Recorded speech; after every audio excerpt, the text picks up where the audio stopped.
Piensa en el momento exacto en que una persona cambia para siempre, no el momento en que decide cambiar, no el momento en que entiende que tiene que cambiar. El momento exacto en que algo ocurre desde afuera que hace que quien era antes y quien es después sean dos personas que comparten el mismo cuerpo pero ya no tienen el mismo centro. Eso le ocurrió a Pedro en una mañana de primavera en Jerusalén, 50 días después de la resurrección. Eso le ocurrió a miles de personas en las semanas y los meses que siguieron. Y lo que ocurrió a través de esas personas, lo que salió de ese grupo de Galileos sin educación formal, sin poder político, sin ejército, sin dinero, sin ninguna de las herramientas que el mundo antiguo reconocía como medios de cambio, es uno de los fenómenos más extraordinarios y más estudiados de la historia humana. En 50 años, desde una habitación cerrada en Jerusalén, el mensaje de un carpintero galileo crucificado y resucitado había llegado a Roma, a Alejandría, a Antioquía, a Corinto, a Efeso, a Filipos. En 300 años había transformado el Imperio Romano. En 2000 años se había propagado a cada rincón del planeta y se había convertido en la religión más extendida en la historia de la humanidad. ¿Cómo? ¿Qué ocurrió exactamente? ¿Qué cambió en esos primeros días, en esas primeras semanas, en esos primeros años? ¿Qué tenían esas personas que ningún movimiento político o filosófico de su tiempo tenía? ¿Y qué tiene que ver todo eso con tu vida hoy? Esas son las preguntas que vamos a responder hoy. Desde adentro. Desde las calles de Jerusalén en el año 30. Desde el sonido del viento que llenó una habitación un domingo de mañana 50 días después de la Pascua. Desde el miedo que se convirtió en valentía sin que nadie hubiera cambiado nada en el exterior. Desde las comunidades que nacieron alrededor de una mesa y de un pan partido y que cambiaron la manera en que Occidente entiende la dignidad humana, el cuidado de los pobres, el perdón y el amor. Quédate hasta el final. Porque lo que vas a descubrir hoy no es solo historia de la iglesia primitiva. Es la historia de cómo algo que parecía muerto y terminado se convirtió en el comienzo de algo que nadie había podido imaginar. Y antes de continuar, si este contenido te acerca a Jesús de una manera que importa, deja tu like ahora mismo. Suscríbete para no perderte nada de lo que viene. Y escribe en los comentarios lo que tengas en el corazón. Puede ser Jesús es mi guía, o confío en Jesús, o Jesús cambia vidas. Ese comentario puede llegar a alguien que hoy lo necesita más de lo que imaginas. Hazlo ahora, y luego sigue conmigo. Empecemos por los 40 días.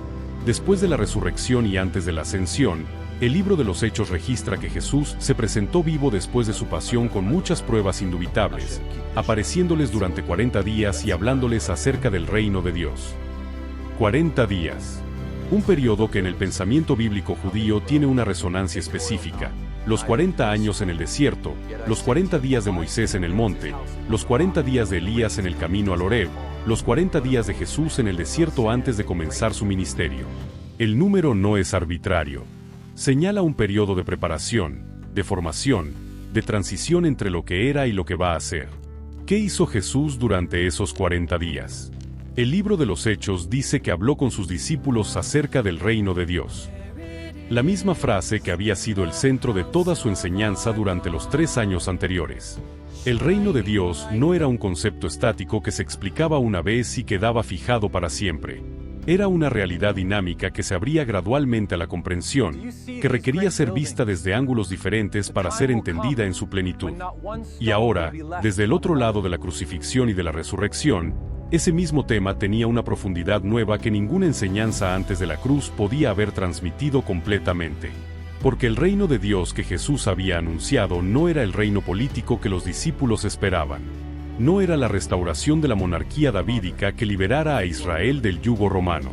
Era algo radicalmente diferente, algo que la muerte y la resurrección habían demostrado de una manera que las palabras solas nunca habrían podido demostrar. El Evangelio de Lucas registra un momento específico de esos 40 días que ilumina lo que estaba ocurriendo. Los discípulos le preguntaron, «Señor, ¿restaurarás el reino a Israel en este tiempo?» Todavía. Después de todo. Después de la crucifixión, de la tumba vacía, de los encuentros con el resucitado, todavía la misma pregunta sobre la restauración política. Y Jesús no los reprendió por la pregunta. Les respondió con la información que necesitaban. No les correspondía saber los tiempos y las sazones, pero recibirían poder cuando el Espíritu Santo viniera sobre ellos. y serían sus testigos en Jerusalén, en toda Judea, en Samaria, y hasta los confines de la tierra. Esa respuesta reencuadró todo. No restaurarás el reino, sino seréis mis testigos. No la restauración política de una nación. La expansión testimonial de una comunidad. No la geografía del poder, sino la geografía del testimonio. Jerusalem, Judea, Samaria. Los confines de la tierra. Era un mapa que nadie de ese grupo, pescadores y recaudadores de impuestos y mujeres galileas, podía haber imaginado cumplir. Y luego ocurrió la ascensión. No era como te lo enseñaron. Las representaciones artísticas de la ascensión tienden hacia lo grandilocuente. Jesús suspendido en el aire con los brazos abiertos, luz que emana de su figura, los discípulos debajo mirando hacia arriba con expresiones de asombro teológico. La realidad que describe el libro de los Hechos es más sobria y más extraña al mismo tiempo. Estaban en el Monte de los Olivos, el mismo lugar donde había pasado la noche de Getsemaní, y mientras los bendecía, fue alzado, y una nube lo recibió y lo ocultó de sus ojos. Una nube. En el pensamiento judío, la nube era la Shekinah, la presencia visible de Dios. La misma nube que había guiado a Israel en el desierto. La misma nube que había llenado el templo cuando fue consagrado. La misma nube sobre la que el Salmo 104 y Daniel capítulo 7 hablaban en términos de la venida del Hijo del Hombre. La nube no era un efecto meteorológico incidental. Era un lenguaje visual que cualquier judío instruido habría reconocido inmediatamente. Y los discípulos se quedaron mirando hacia el cielo. Dos ángeles vestidos de blanco aparecieron y les dijeron: «Varones Galileos, ¿por qué estáis mirando al cielo? Este mismo Jesús que ha sido tomado de vosotros al cielo, así vendrá como le habéis visto ir al cielo». Era una redirección. Dejen de mirar hacia arriba. Hay algo que hacer aquí abajo. Él volverá, pero mientras tanto, hay trabajo. Volvieron a Jerusalén. No con el abatimiento de quienes han perdido algo, sino con una alegría que el Evangelio de Lucas registra explícitamente. Volvieron a Jerusalén con gran gozo. Y estaban continuamente en el templo, bendiciendo a Dios. La comunidad que se formó en esos días de espera entre la Ascensión y Pentecostés era pequeña. El libro de los Hechos registra que el número de personas en ese núcleo era de unas 120. 120 personas en una habitación grande de Jerusalén. Hombres y mujeres. Los 11 discípulos, los que habían seguido a Jesús desde Galilea, la madre de Jesús, los hermanos de Jesús que durante el ministerio público habían dudado de él y que después de la resurrección eran parte del núcleo central, y muchos más. Era una comunidad que oraba junta, que vivía en la expectativa de lo que Jesús les había prometido, el poder del Espíritu. No sabían exactamente qué forma tomaría eso. No tenían una descripción previa de lo que el día de Pentecostés iba a traer. Solo tenían la promesa y la orden de esperar. Y luego llegó el día de Pentecostés. Pentecostés, en el calendario judío, era Shavuot, la fiesta de las semanas. Se celebraba 50 días después de la Pascua, de ahí el nombre griego Pentecostés, que significa simplemente quincuagésimo.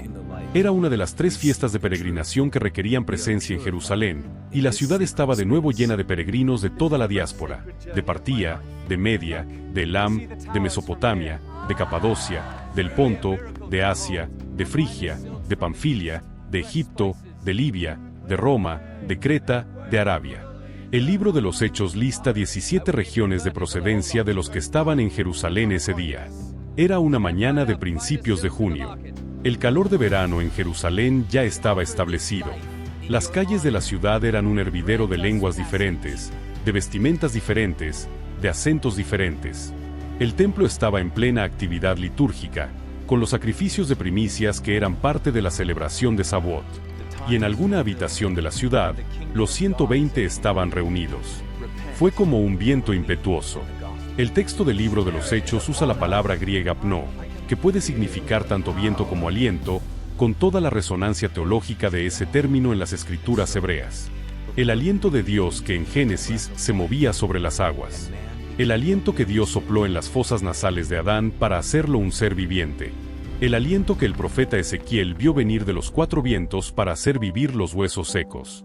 La misma palabra, el mismo concepto, en un nuevo momento de creación. Lenguas como de fuego que se repartían y sobre cada uno de ellos se asentaba una. Y fueron todos llenos del Espíritu Santo y comenzaron a hablar en otras lenguas, según el Espíritu les daba que hablasen.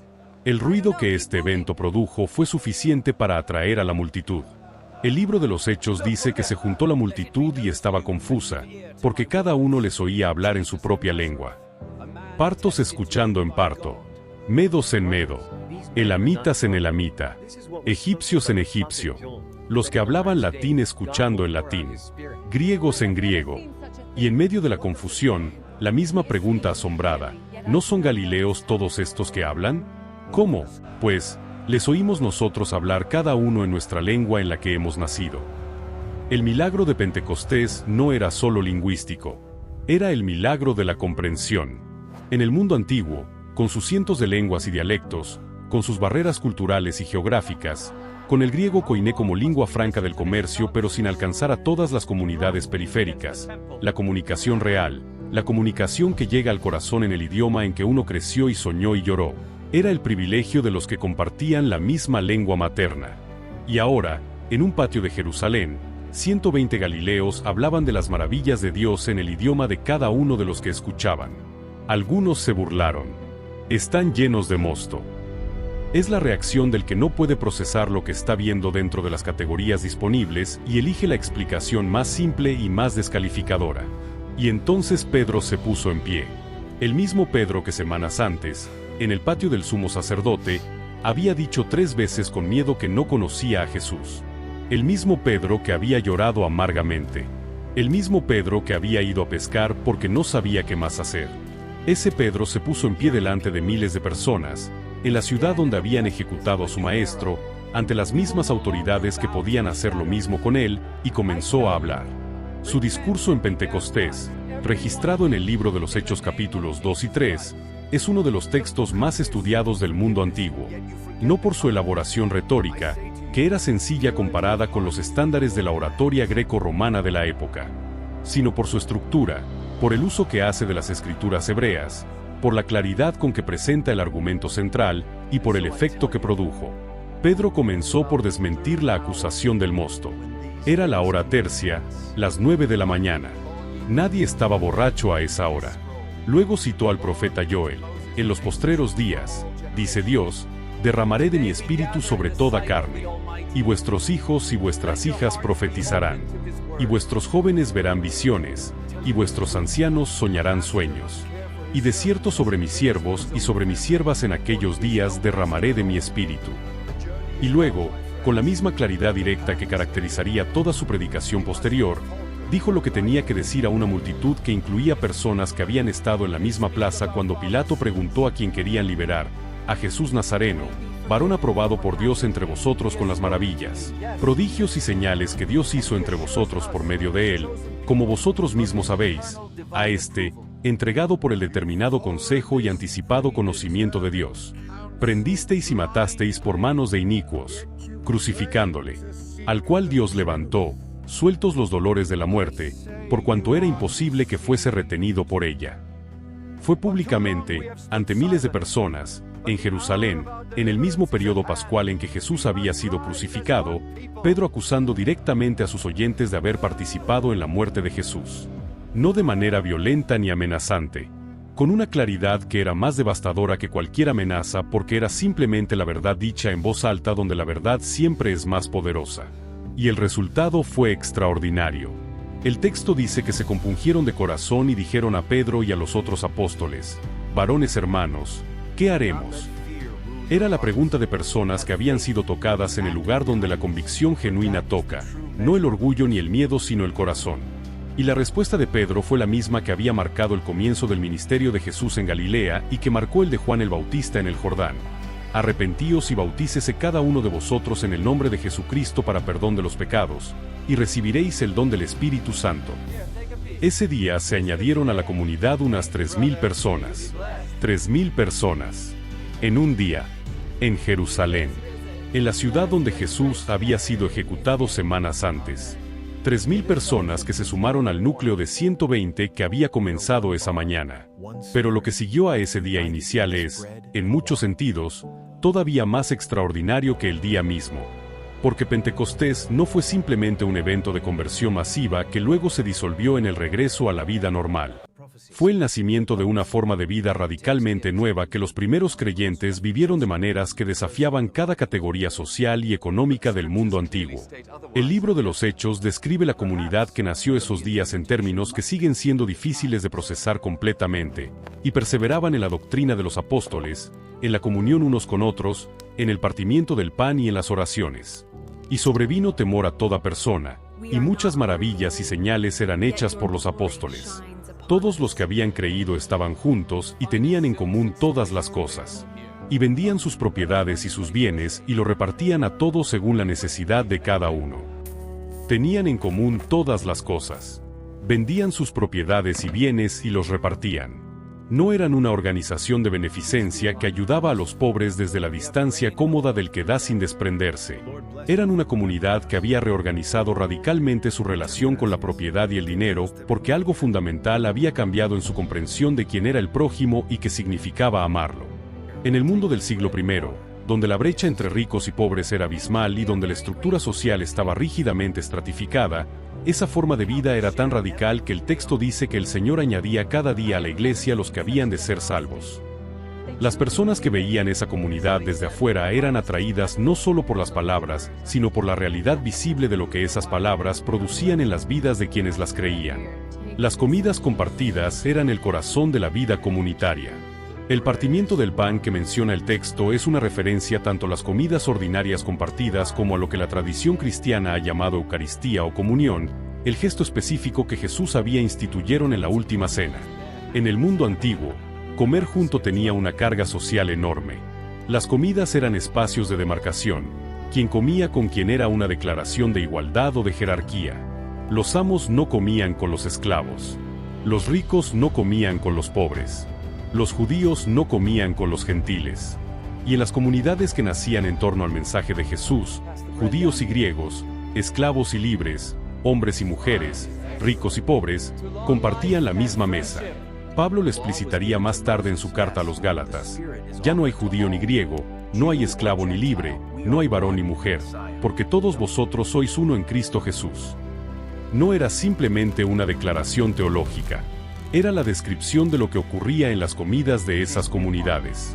El impacto en la estructura social del mundo antiguo fue eventual pero profundo. Los historiadores del periodo han señalado que fue en las comunidades cristianas donde por primera vez en el mundo mediterráneo se desarrolló de manera sistemática lo que hoy llamaríamos asistencia social, el cuidado de los enfermos, de las viudas, de los huérfanos, de los pobres, de los extranjeros. No como obra de un Estado o de una institución de poder, sino como responsabilidad de cada miembro de la comunidad hacia cada otro miembro.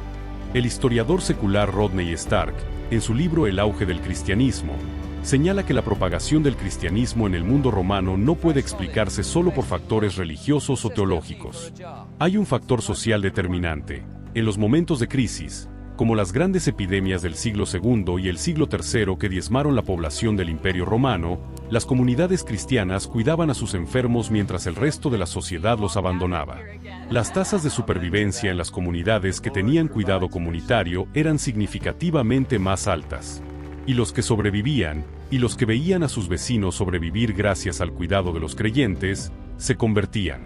Pero antes de las grandes epidemias, antes de la expansión por el mundo mediterráneo, hay que volver a esas primeras semanas en Jerusalén para entender la raíz de todo. La comunidad de los primeros días vivía en una tensión específica. Por un lado, seguían siendo judíos observantes. El libro de los Hechos registra que Pedro y Juan subían juntos al templo a la hora de la oración, la hora nona, que eran las 3 de la tarde. La oración del templo era parte de su práctica. El calendario judío era su calendario. Las escrituras hebreas eran sus escrituras. Por otro lado, había algo radicalmente nuevo en lo que creían y en cómo vivían. La convicción de que el Mesías había llegado, había muerto y había resucitado, cambiaba todo el sistema de interpretación de esas mismas escrituras. El velo del templo que se había rasgado de arriba a abajo el viernes de la crucifixión era la imagen material de algo que estaba ocurriendo en el plano espiritual. El acceso directo a la presencia de Dios ya no requería mediación sacerdotal. El sacrificio que expiaba los pecados ya no era el de los corderos del templo. El perdón ya no dependía de la geografía del templo. Estas implicaciones tardaron tiempo en desarrollarse completamente. Los primeros creyentes no llegaron un día y declararon que el judaísmo había terminado y que comenzaba una nueva religión. El proceso fue gradual, conflictivo, lleno de debates y de crisis que el libro de los Hechos y las cartas de Pablo documentan con una honestidad que sería imposible de fabricar. Uno de esos momentos de crisis fue precisamente la pregunta sobre los gentiles. ¿Podían los no judíos formar parte de esta comunidad? Y si podían, tenían que adoptar primero las prácticas judías, la circuncisión, las leyes de pureza alimentaria, el calendario. Era una pregunta que dividía a la comunidad primitiva de una manera que amenazaba con destruirla antes de que terminara su primera generación. El libro de los Hechos capítulo 10 registra el momento en que esa pregunta comenzó a ser respondida, a través de la experiencia de Pedro con el centurión romano Cornelio en Cesarea Marítima. Un oficial del ejército romano, que el texto describe como piadoso y temeroso de Dios con toda su casa, que hacía muchas limosnas al pueblo y oraba a Dios siempre, recibió en visión la instrucción de enviar a buscar a Pedro. Y Pedro, que había tenido su propia visión en la que un lienzo lleno de animales considerados impuros era presentado ante él con la instrucción de matar y comer, llegó a la casa de Cornelio. Ese encuentro entre el pescador galileo judío y el oficial romano gentil, en una casa pagana en Cesarea, era en sí mismo una transgresión de cada frontera social y religiosa que el mundo del siglo I reconocía como fundamental. Y mientras Pedro hablaba, el Espíritu Santo cayó sobre los gentiles reunidos en esa casa, exactamente como había caído sobre los 120 en Pentecostés. Pedro luego tuvo que defender esa experiencia ante los creyentes judíos de Jerusalén que lo cuestionaron por haber comido con incircuncisos. Y su argumento fue el más simple posible. Si Dios les dio el mismo don que a nosotros cuando creímos en el Señor Jesucristo, ¿quién era yo para poder estorbar a Dios? Ese argumento, en su sencillez, contenía una revolución teológica y social que todavía no ha terminado de desplegarse 2000 años después. Luego vino Pablo, el hombre que se llamaba a sí mismo el menor de los apóstoles porque había perseguido a la iglesia, que describía su conversión como haber sido alumbrado por una luz en el camino a Damasco y haber escuchado una voz que le preguntaba ¿por qué me persigues? Era exactamente el tipo de persona que ningún planificador humano habría elegido para la misión más importante de la historia temprana de la iglesia. Era formado. Era ciudadano romano por nacimiento, lo que le daba privilegios y protecciones que los demás apóstoles no tenían. Era fariseo de los fariseos, conocedor profundo de las escrituras y de la tradición rabínica, y había sido el perseguidor más activo de los primeros creyentes, consintiendo en la muerte de Esteban y haciendo estragos en la iglesia, entrando por las casas y llevando presos a hombres y mujeres. Y luego fue exactamente él quien llevó el mensaje de Jesús al mundo mediterráneo con una energía y una sistematicidad que ningún otro individuo de esa generación igualó. 3 grandes viajes misioneros que el libro de los Hechos documenta en detalle. Chipre, Galacia, Macedonia, Acaya, Éfeso, Corinto, Roma. Comunidades que nacían en cada ciudad importante del mundo mediterráneo, conectadas entre sí por cartas que Pablo escribía y que hoy forman parte del canon del Nuevo Testamento. Las cartas de Pablo son los textos más tempranos del Nuevo Testamento. Son anteriores a todos los evangelios. Y en ellas se puede ver en tiempo real la teología del movimiento cristiano primitivo tomando forma, respondiendo a preguntas concretas de comunidades concretas, lidiando con conflictos reales sobre prácticas reales, sobre la resurrección, sobre el matrimonio, sobre la carne sacrificada a los ídolos, sobre los dones del Espíritu, sobre la relación entre la ley judía y la gracia. No era una teología perfecta y terminada que se entregaba de arriba hacia abajo.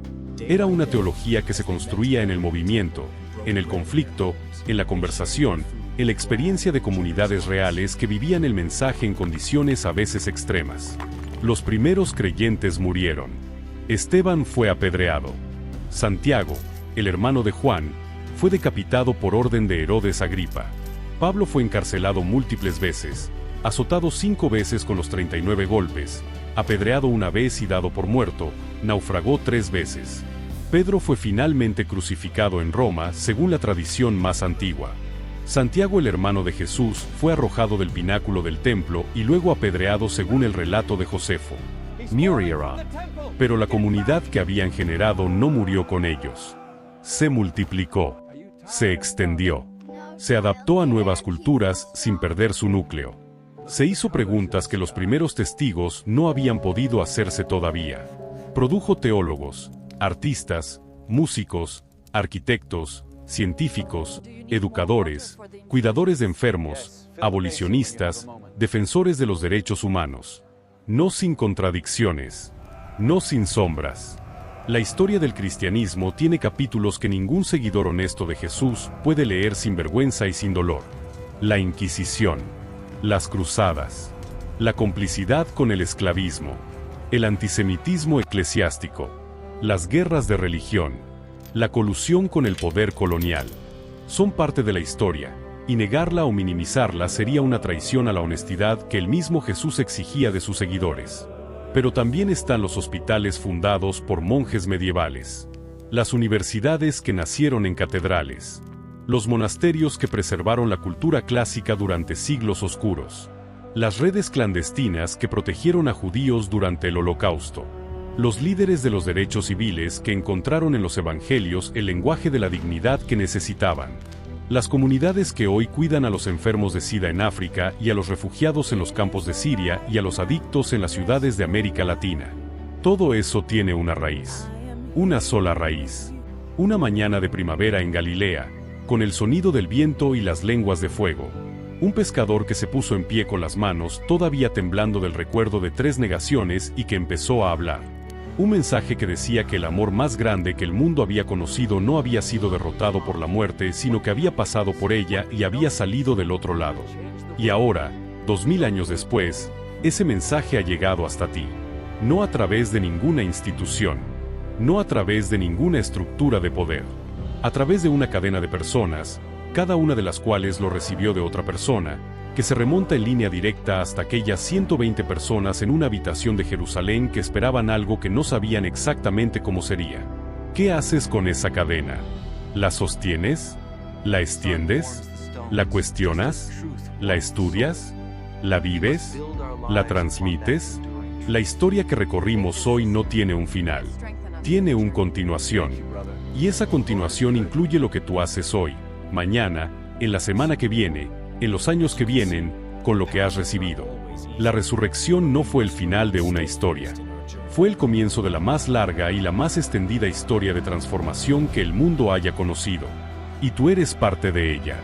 Si llegaste hasta aquí, necesito que sepas que este tiempo que invertiste importa. Deja tu like ahora mismo, como señal de que este recorrido valió la pena. Suscríbete para que sigamos juntos en este camino. Y escribe en los comentarios lo que tengas en el corazón ahora mismo. Jesús es mi guía. Confío en Jesús. Jesús cambia vidas. O lo que sea que sientas en este momento, porque ese comentario puede ser exactamente la luz que alguien más necesita ver hoy. Y antes de irte, una pregunta que quiero que respondas en los comentarios.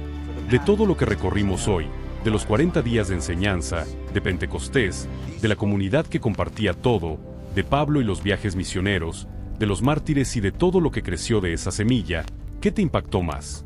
¿Qué detalle de ese nuevo comienzo cambió algo en la manera en que entiendes el mensaje de Jesús?